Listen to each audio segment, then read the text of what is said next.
One, two. Can you hear me? Yeah. Hi, everyone. Sorry for this late start. The event was a bit scheduled differently than what we have seen. I also would like to thank my personal support group. There is a group of people that follows me. Thanks for making the trek all the way over from long journey.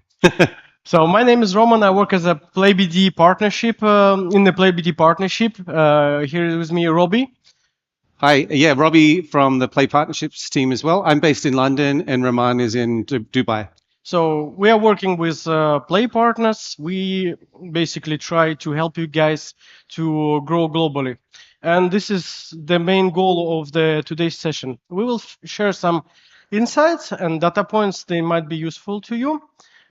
We also know that it's pretty hard to create content that is relevant to all type of your businesses. So we'll try to be broad. We left some time for Q&A at the end of the session. And even if this is not enough, please feel free to come and see us at the very end. We'll be more than happy to talk to you. I would also like to start the session by thanking you all, because without you, the success of Google Play wouldn't be possible. My background comes from game development, and it has been 18 years that I work on games of different types. And I know how hard it is to succeed in this environment, how hard you work. And Google Play has done a long path with you. We are currently available in 190 countries and count for 1 billion of users. So thanks a lot. As I said, we'll be providing you with some insights, price strategies, and launching strategies on the global level. Feel free, Robbie. Great, thanks, Romain.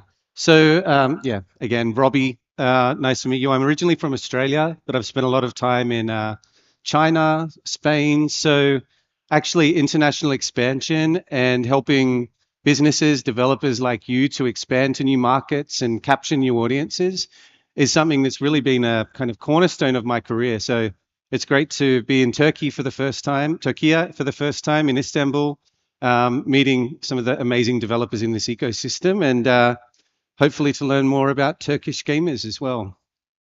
So as Romain said, we recognize that growing internationally is increasingly important for developers. So a lot of the developers that Romain and I work with are almost hyper-focused on, or have been previously, almost hyper-focused on US gamers and US users as a market.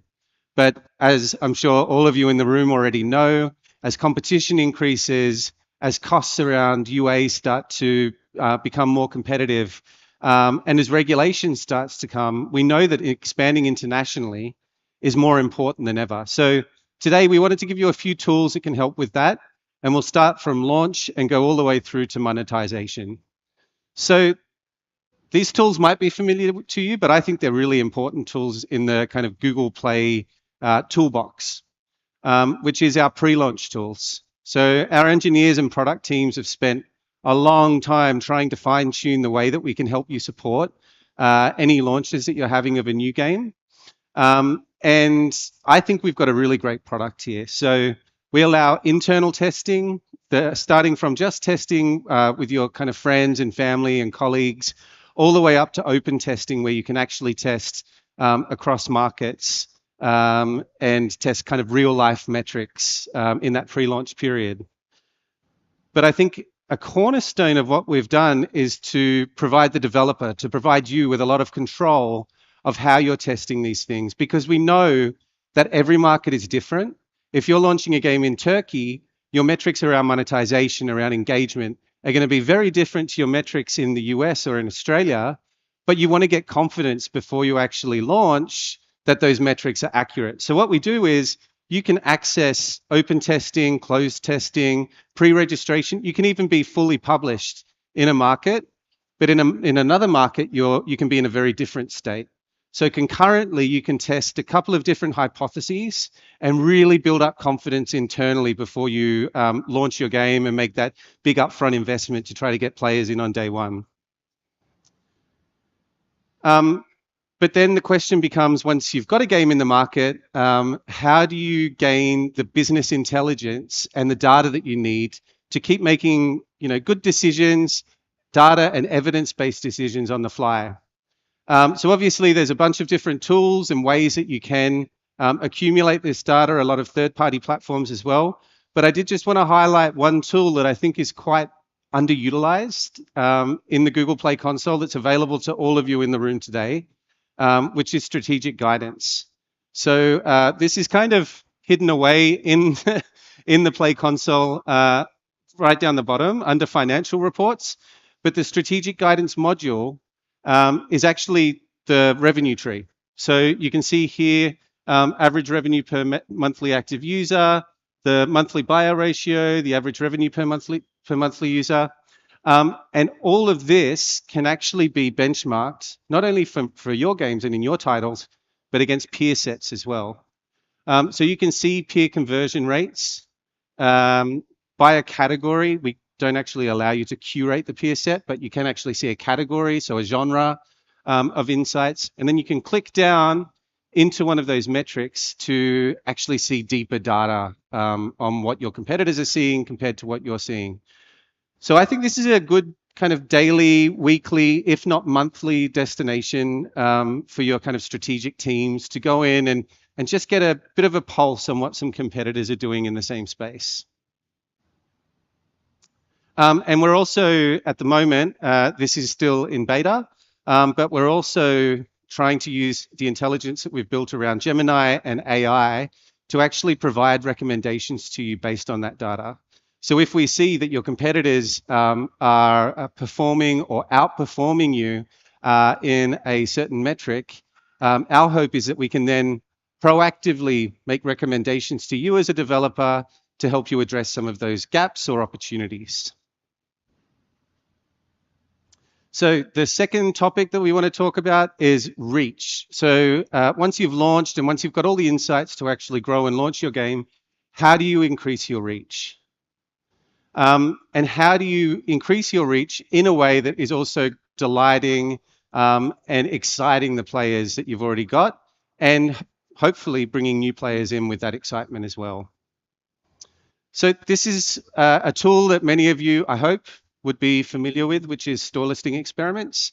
Again, this is available to every developer on the Google Play console. And it's really just an A/B testing tool that allows you to test elements of your store listing on the fly. So you can run these tests against certain elements of your store, maybe the tagline, maybe the app icon, and create control groups. Put the test live into a market, so you're actually testing with live data and live players, and be able to very quickly and very consistently make small tweaks to your store listing that hopefully attracts and delights new players when they do actually land on your store. So you've done all the hard work getting them there with your brand marketing or your performance marketing. The store listing is all about trying to make that conversion and get them to install the game for the first time, or maybe reinstall it. So we think that making those small adjustments is really a good strategic way that you can help grow your presence and delight those players. But then we've gone one step further. So you can test all the store elements, but now we're actually providing developers with more freedom than ever to actually customize elements of the store listing. So we'll start from the kind of basic example that's been around for a couple of years, which is custom store listings. This is an app example that we've got on the screen, not a game, but I think it really kind of illustrates the point very well, which is this is the same app, recipe finder that we've made up at the same time, so around October the 31st. But the left one you can see is a user that's actually accessing that store listing from the US, or maybe a market that has Halloween. On the right is a user that's accessing it from India, where I think at the time that we made this, Diwali was on as well. So the same store listing, the same kind of, the same app, but a very different store listing to kind of target and customize what your user's seeing, and hopefully incentivizing them and encouraging them to install your app to find out more. And we've seen that developers using these custom store listings are seeing on average I would say at the very low average, I've seen some numbers much, much higher than this, but on average, we're seeing over 3.5% increase in MAU for developers who are using custom store listing compared to those who don't. And out of the box, every developer in this room, you have 50 custom store listings on each app that you can make. And then you have language, I think it's up to 10 languages per custom store listing as well. So up to 500 different variations of your custom store listing to attract, delight, and retain those players. But then we've taken it a step further. So I was listening to Eleanor from My Games this afternoon, talk about how the time before a user comes into your app or game is crucial. So creating that user journey, creating that story, creating a compelling narrative to bring your player all the way in from awareness to conversion. And that's why last year we actually announced, and this year we're going to make even more announcements on it, custom store listings linked from Google Ads campaigns. So in the example here, I've got ducks, but let's make this a little bit more relevant. Tomorrow is International Women's Day.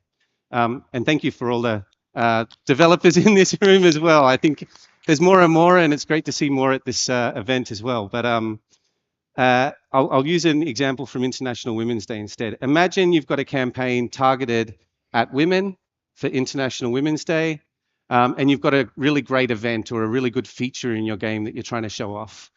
And you've got your UA campaign running Google Ads with a message about International Women's Day or women's empowerment or something like this.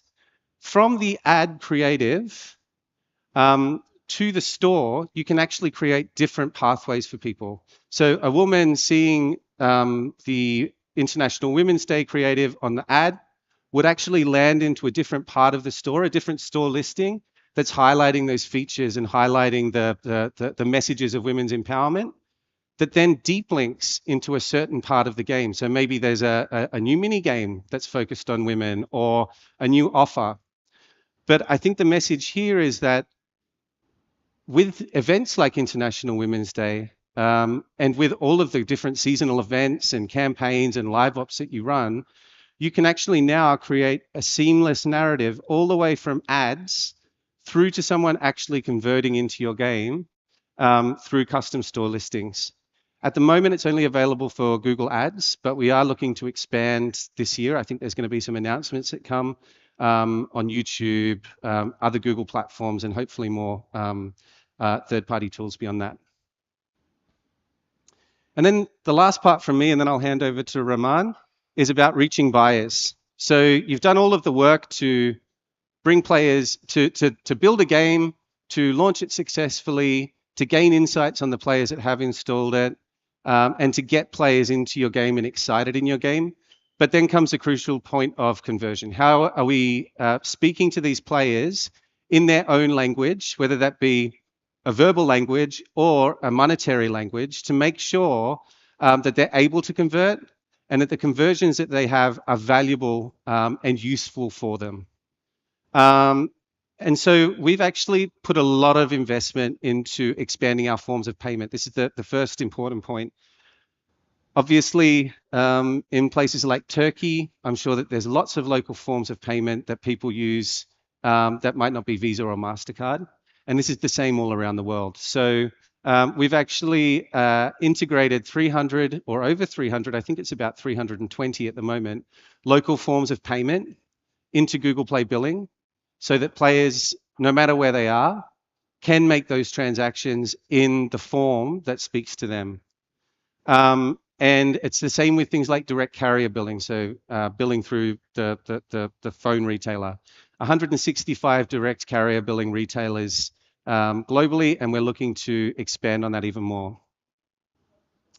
And we found, before I hand over to Romain to talk about localized pricing, which is a really interesting topic, we have found that developers on average are seeing 3 times faster consumer spend outside of their home markets than in their home market. So the time is now, the time is more important than ever to think about expanding out from maybe the smaller markets or the core market that you're in and looking for other opportunities. But I'll hand to Romain to talk a little bit more about localized pricing. Thanks, Robbie. Support group, please. Thank you. I, Let's see your fan club. I can Thank count you. on them. You see, I'm also checking if they're not sleeping. So yeah, as I mentioned it during the first part, some insights just to help you. Actually, I was surprised that over the time I was working for Google, I had from 54 to fewer partners. And before coming here, I actually make a kind of sanity check with my guys on who is using the localized price experiments. Some people do, some people don't. So just to make it useful, so it slipped a bit. Okay. What it is about. So we all know that the purchasing power of all of our users vary greatly from one country to another. Also, please allow me just to tell you a small story. As I said, I'm coming from a gaming background, and I was a part of a support group who was launching the biggest MMO project of all times up to now, as I believe. And we were designing FAQ for a subscription-based game. And there was a question that was always coming from the players is like, why do I have to pay a subscription whereas I already pay for a premium box? And the best explanation we found back in time was that, listen, you pay a price of 2 coffees for 1 full month of entertainment. Why not? You already played your full 3 months, now you just need to pay. And the most important point here, as I mentioned at the very beginning, we all do hard work and spend our time and energy to create products that have significance in users or players' eyes, right? Whether you are an app developer or a game developer. Now, tailoring your prices to market needs is important because this is one of the best ways to meet your players. You make your prices accessible. Users can test your product in the best way and get more engaged to it. You launch price strategies. It's not only about getting it cheaper, it's also about getting the best results from your user acquisition campaigns, right? Um, as all our tools are around A/B testing, I would just also like to make sure that everyone understands that A/B testing is really about two different type of audience and comparing the results. So it gives you better overview over your performance. Then you can compare different primary and secondary monetization metrics one with another, which allows you to take better business decisions. And also it helps you to better see how the user behaves. Why? Well, you probably know that this index is pretty famous, the Big Mac index or the Spotify index. Here again, it just stresses what I'm saying is that depending on the country you come from, you have different purchasing power. And this entertainment that you get in exchange is not available at the same price for everyone. So you could tell me why you are showing us one product point whereas we have a lot of SKUs different in apps. Well, because at Google we compared the average spend that the user makes inside a game or an app, and basically it applies to the same trend. You have some countries that move down the line, like Turkey, with currently what happens to lira in the exchange rates, all the way up to South Korea, where people are capable of spending much more money when they purchase something. You just need to make sure that you align the value of what you sell to what are players or users paying you in exchange. Also, to help you out, we grouped some countries by clusters, where here again you can just follow the trend line and experiment with different prices depending of which of 5 categories your users are located in. If I may just add one point Yes. here, Roman. When I was talking before about testing, this is a great way to look at testing as well. So if you've got the core market that you want to launch in is Germany, on day one, you might not want to be doing testing in Germany. You want to go in with a full launch. So if you're testing monetization, you could think of Germany as a cluster and test things like pricing in other markets to remove the risk in your core market of doing that kind of test. So sorry. Thank you. Exactly. No, you're right. Yeah. It's a more living strategy that is applied to your users to different countries. Totally agree. So why? Here again, not like a secret information. We all know that people who pay the user are more engaged because they spend some time already with your product. Now they added money to it. So we know for sure from our data that it increases your number of sessions, the time spent, it retains the users more, it creates a link between you, your product, and the users. So here again, we are here to talk about our tools because we provide tools that help you to grow on international level. As I just mentioned it, the whole tool is available in the Google Play console since last year. It's not in the beta phase anymore. It guides you actually when you try to set it up. It's pretty straightforward, easy, user-friendly. It's a self-service tool. So you basically, your user acquisition manager, your marketing people can do this. It's a seamless process. So once you applied your new price strategy to your in-app products, subscription, whatever, it takes some time to process, but then the users can see the results directly. It has actually a really cool reporting section where you can see the comparison of cohorts compared by people who converted into paying users and the ARP PPU that they have generated. It helps you actually to take the right decision. And we have a dedicated policy team that tracks the abusers of this. Maybe not always perfect, but with the number of users and the attempts, we are trying to do We do our our best. Yeah. So this is actually the tool in question. You can find it under the price experiments. We know for sure from internal data again that it uplifts your revenue. Just give it some time. Try to be really close to your markets, to your customers when you set it up. It shouldn't be just something that is not taken on some research that you are making. There are a lot of tools that are available on the internet. And then if you're not happy with results, you can stop it at any time. Here again, it goes through smoothly through the A/B testing. So depending on how you will configure it, a certain amount of people in percentage will see one price, the other amount will see the other, and it's up to you to compare it. There's one other important detail, and here I'll talk more about like the countries that like sub-dollar pricing. Is the tool also allows you to apply sub-dollar pricing manually, where you can just go and change your prices and to see the results. Here it is important to choose the packages that can have this price applied. I'm not saying that you should go and decrease the price of your most expensive package to $100. Here again, it's just a matter of taking right decisions, and in some cases going with the sachet pricing.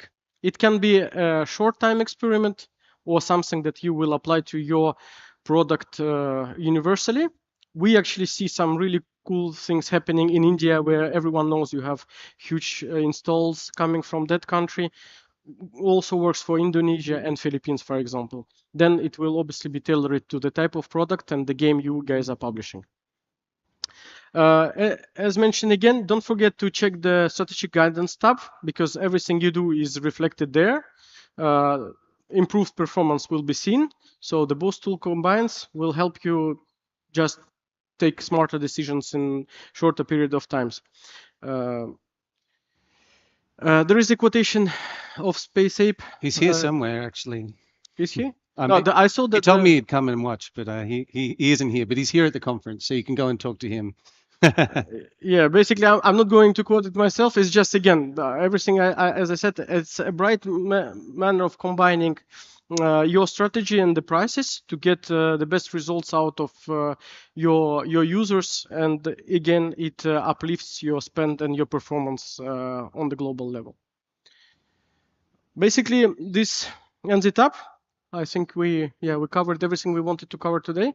As promised, feel free to ask any questions that you may have. If questions become too personal, just let's meet outside. We will also try to if they become personal, ask him. No, because I know that especially now in the with the European regulation times, we might have questions that we Yes, might not be able to answer we'll publicly. do our best. Yeah. And someone can tell us when to stop because we'll go until you tell us to get off the stage or as many questions come. Thank you very much. Yeah, thank you.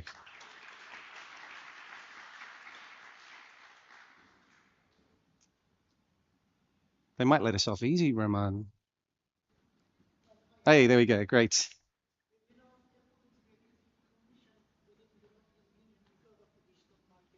Could you start just again, sorry? Yeah.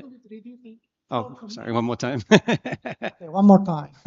As you know, Apple is reducing store commissions because of the Digital Markets Act within the European Union. What are your plans on complying with the DMA within European Union? That's the first question. The second question, do you have any plans to reduce overall commissions around the globe because of that DMA? Me or you? I can go. So, yes, we made our announcement on our approach yesterday. It's all on our website now. So we've got our full submission and our full program up there. I'm not sure. Have you seen it yet? Yeah, you had a look through. Yeah. So all of our fee structures and everything is up there. At the moment, I think we're looking first at the EEA, and then we'll make a decision on working with governments globally to see what the response is in other markets. But our focus on everything, and the reason why we wouldn't just take one model and necessarily expand it immediately, our focus on everything is trying to help developers to make better businesses, whether it's on Play or on other platforms. Our goal is to help developers to drive success, to grow their businesses internationally around the world. And hopefully your interpretation when you see our fee structures and our response to the regulation reflects that as well. Thank you. Thanks.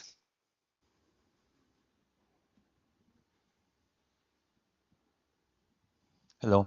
Hi. Thank you for the presentation. One question from me about the localized prices based on the markets.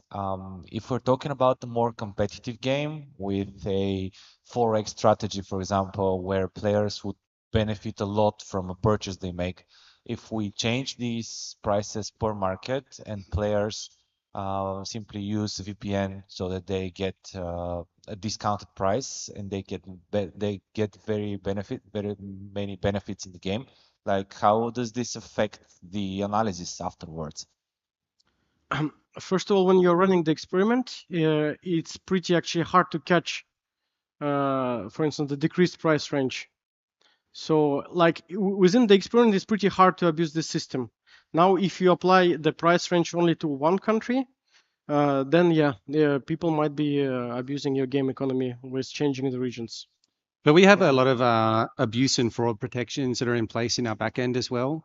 So from a policy perspective, we make it not friction, but we do add friction to the process to change your Play Store country. So I know you talked about VPNs, but if we get a user without a VPN, it's not like they can just change country and currency whenever they want. They have to have a local form of payment enabled in the country that they're moving to, so a local credit card or another kind of card, and they can only make the change once every 12 months. So we actually see instances of fraud without VPNs and without kind of the overlay technology. It's a lot lower than I think developers that I've talked to at least suspect. And the second thing is that with our fraud protection and automatic integrity protection, there are tools and APIs that we have to detect fraudulent activity. I think it includes things like use of VPN, but one of the more common use cases that you see when people are fraudulent is that they'll make a purchase in another currency and then sell it on a secondary market. And our fraud prevention tools are actually pretty good at detecting those and stopping them. So if you have an integrated automatic integrity protection, that's a really good place to start as well.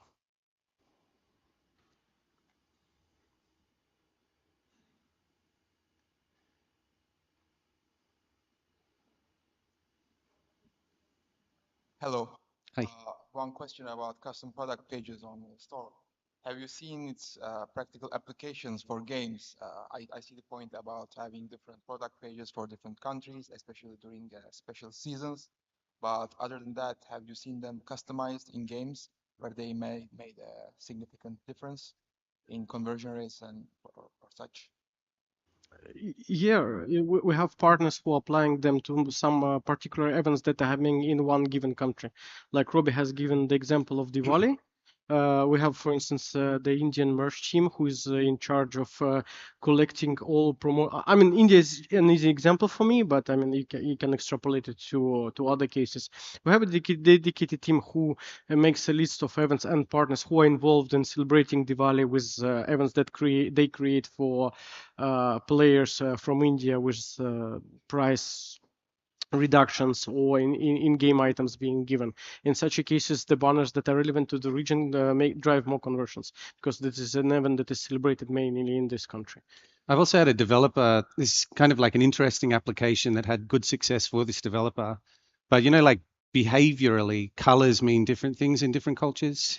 So red might be angry in Australia, but it's luck in China, right?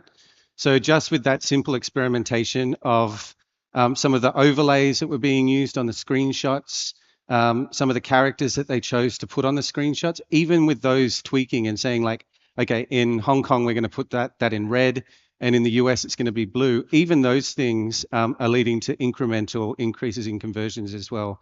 So I think the message there is use your custom store listings, but do it in a way, if you can, with store listing experiments so that you're testing and understanding the market at the same time. It's going to be different for every game and every different category, but I'm sure that there's a way that'll make sense for you. So the most common application in your experience was customizing per country, right? Per country is the most common, but again, we think that's just the very ground level. Like that's the most basic thing. The most basic thing we see is an English store listing that's different in Australia with Australian English compared to US English, but that's just a localization. You can do so much more with it. Okay, thank you. Yeah. We had a nice case actually with banners that were applied to Nordic countries where you know that the winter is long, and they were getting incredible conversions with pictures with sun. Because it was increasing the mood of players. They were more likely to click on banners where you see some sun, sand, and beach pictures. You know what we hate in Australia is when we get snow themed Christmases, when a developer's just like got a image of the sun with Santa Claus in like a Speedo or something. That's a really good example as well with north and southern hemisphere. So there's lots of things you can do with it. Okay, thank you. Oh, thanks.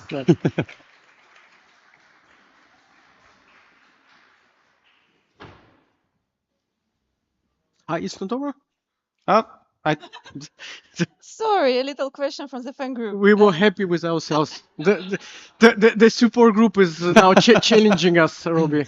Sorry, I just read the recent articles about how Google reacts to according to the DMA Act, and one of the things I'm actually intrigued about is external offers program. It's like starting on March 6th, you're launching a program that allows developers of Play to directly lead users outside the app in Europe to promote their offers. Yes. Can you please expand it a little bit, because I thought it was already like allowed like long ago. Do you want me to take it? I prefer you. And Yeah. do you want to take it like offline? No? We can talk in more detail offline, but no, this is our response to the regulation. So our external offers program is something that's new for game developers. Because there are too many nuances when you lead to the store. So yeah. So we can. Okay, let's talk later. Yeah. But no, the external offers was yesterday's announcement. Yeah. Okay, thank you. Thank you. Just wait for the mic to come. Right up the back.